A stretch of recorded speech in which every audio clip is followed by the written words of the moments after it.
When I woke up to the sound of car engines and shouting outside my farmhouse, I thought there'd been an accident. But no, turns out, my friendly neighbor Karen had invited hundreds of strangers to camp on my land for her so-called community festival. She didn't know the land, and the bulls, belonged to me. I've lived on this patch of land outside Willow Creek for most of my life.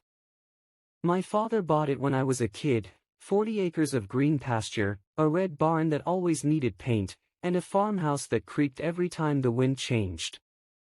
It wasn't much to outsiders, but for me, it was home. I worked as a livestock supplier, mostly cattle and bulls, renting them out for breeding and local fairs. My animals weren't just stock, they were family. The area had changed over the years. What used to be open country was now half swallowed by suburban expansion. The new residents came with their shiny SUVs, small dogs, and one very active HOA that liked to pretend they ran everything within 10 miles. Their self-appointed queen bee was Karen Monroe, a woman who thought property lines were just suggestions. Karen's house sat just beyond my north fence. She'd moved in 3 years ago and had been trouble from day one, constantly complaining about barn smells, mooing after sunset, and once, even demanding I trim the grass evenly because it affects the neighborhood's look. I mostly ignored her, figuring she'd eventually realize my land wasn't part of her HOA jurisdiction. Things were calm for a while, until the county announced a local summer festival. That's when I started noticing unfamiliar cars stopping near my property line. Strangers taking selfies with my old barn, kids running near the bulls' pasture. I assumed they were just passing through, until one Friday afternoon, I saw tents, lawn chairs, and even food trucks being set up on my land. And right in the middle of it all stood Karen, wearing a straw hat and holding a clipboard like she was directing a Hollywood production. That was the first moment I realized, this wasn't a misunderstanding. She'd planned the entire thing. By Saturday morning, I woke up to the sound of loud country music echoing across the fields. When I stepped onto my porch, I nearly dropped my coffee. There were hundreds of people, campers, vans, and tents covering acres of my pasture like a music festival gone rogue. Smoke from portable grills filled the air, and kids were chasing each other dangerously close to my bull pen. I stormed down the driveway and found Karen standing near the entrance with a bright vest that read, "Event Organizer." "Karen!" I shouted. "What in the world is this?" She turned with that smug little smile I'd seen too many times. "Oh, morning. This is the Willow Creek Summer Camp weekend. I thought I'd surprise everyone by hosting it on this open land. It's perfect for camping." "On my land?" I asked, struggling to stay calm. She waved a dismissive hand. "Oh, don't be dramatic, Frank. This space wasn't being used. And since it's right next to the neighborhood, it practically counts as common ground." I could feel my jaw tightening. "You didn't even ask permission." Karen rolled her eyes. "You never answer your phone, and besides, everyone agreed it was fine. We've already collected donations for the HOA fund, so technically, you should thank me." That was the moment my patience began to unravel. Over the next few hours, the situation got worse. Strangers were wandering through my barn, taking photos with the bulls, even feeding them chips and bread. A group of teenagers climbed onto my hay bales to get a better view for TikTok videos. I tried reasoning with a few campers, but most just said, "Karen told us it's okay." By afternoon, someone had set up a makeshift stage near my water troughs. A band was performing while people danced, laughed, and drank, right on my private land. The noise spooked the bulls. I could hear them snorting and kicking at the gates. I called the sheriff's office, but the dispatcher said since it sounded like a neighborhood event, they'd send someone when available. Karen had clearly told them her version first. As evening fell, my fields looked like a disaster zone. Trash everywhere, tire ruts cutting deep into the grass, and one of my bulls getting more agitated by the minute. That's when I realized, if I didn't stop this tonight, they'd probably be back every year. By sunset, the noise was unbearable. The band was blaring out songs loud enough to shake the barn walls, and someone had lit fireworks, right next to the cattle pens. I sprinted toward the commotion just in time to see a group of drunk campers tossing beer cans near the fence where my bulls were pacing restlessly. "Hey! Back away from there!" I shouted. One of them laughed. "Relax, old man, they're just cows." That was the last straw. The gate rattled under the bulls' weight, their snorts echoing through the night air.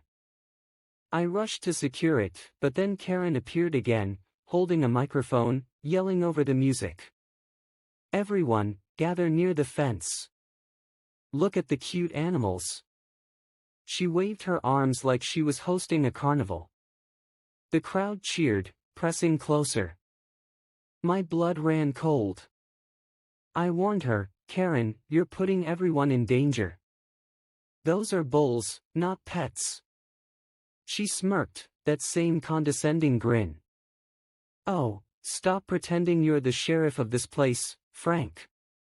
It's just a little fun." That moment broke something in me. I turned, looked at the chaos, the trash, the trampling, the sheer disrespect, and something clicked. Fine, if she wanted a show, I'd give her one. I walked back to the barn quietly, locking the smaller pens behind me, and started planning how to end this circus once and for all. I'd thought about doing the reasonable things first, calling the sheriff, serving a trespass notice, hauling off the generators, but those felt like band-aids on a busted fence. Karen had turned my land into a party and then laughed when I warned her about the animals. So I decided to stop trying to reason with a bully and make the situation solve itself in plain daylight. Step 1. Contain the risk. I checked every gate, tightened the latches, and moved the calves into the smaller pens where they'd be safe. I wasn't reckless, my animals come first, and I wasn't going to put anyone in real danger. Then I put on my old work boots and walked the perimeter, noting where people had trampled the fence and where tents sat closest to the pens. I left a clear space the cattle could use as a lane. Step 2. Let nature do the talking. Bulls are territorial and easily spooked by sudden noise and crowds.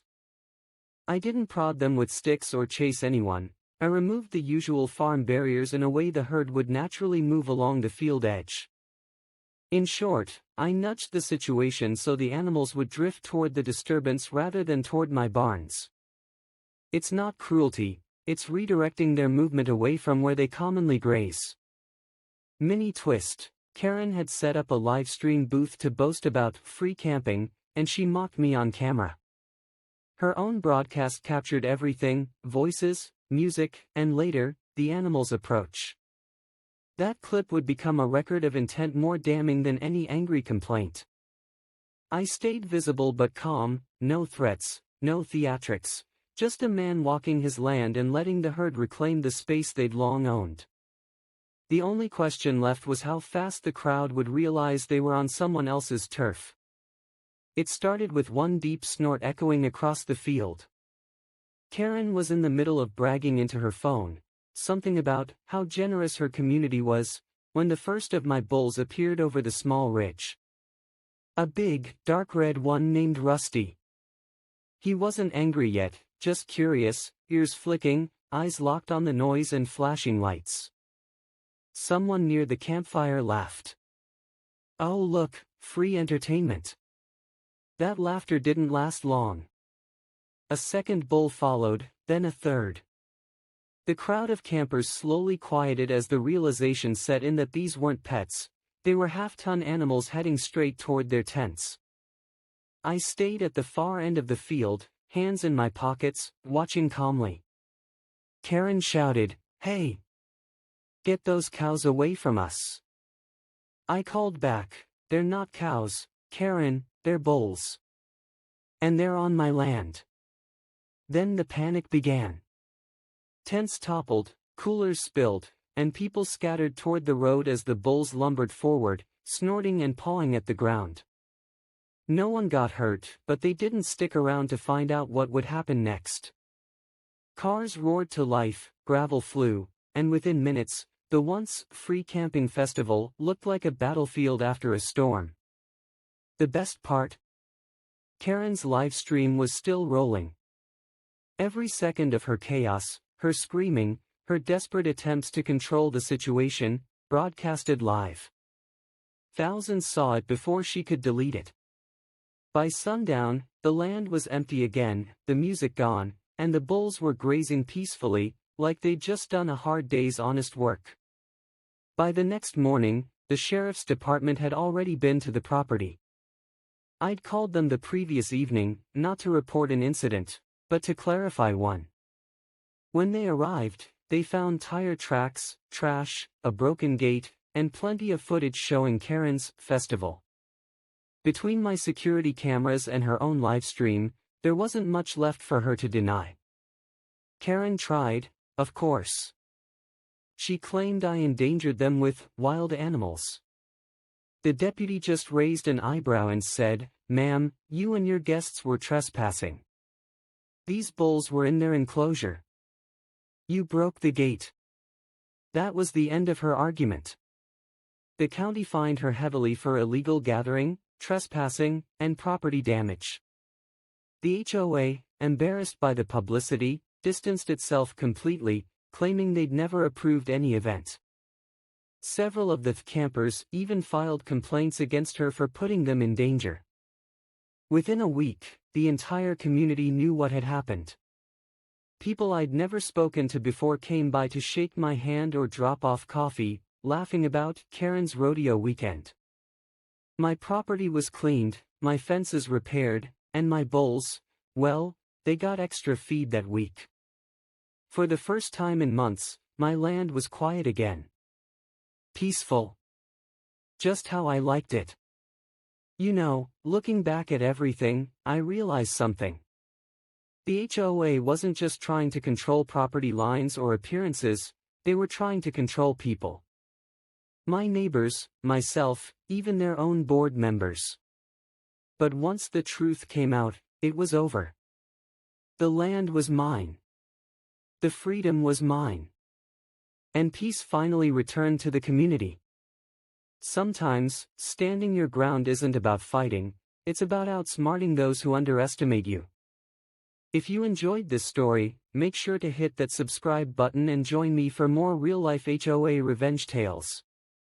Because sometimes, karma just needs a little push.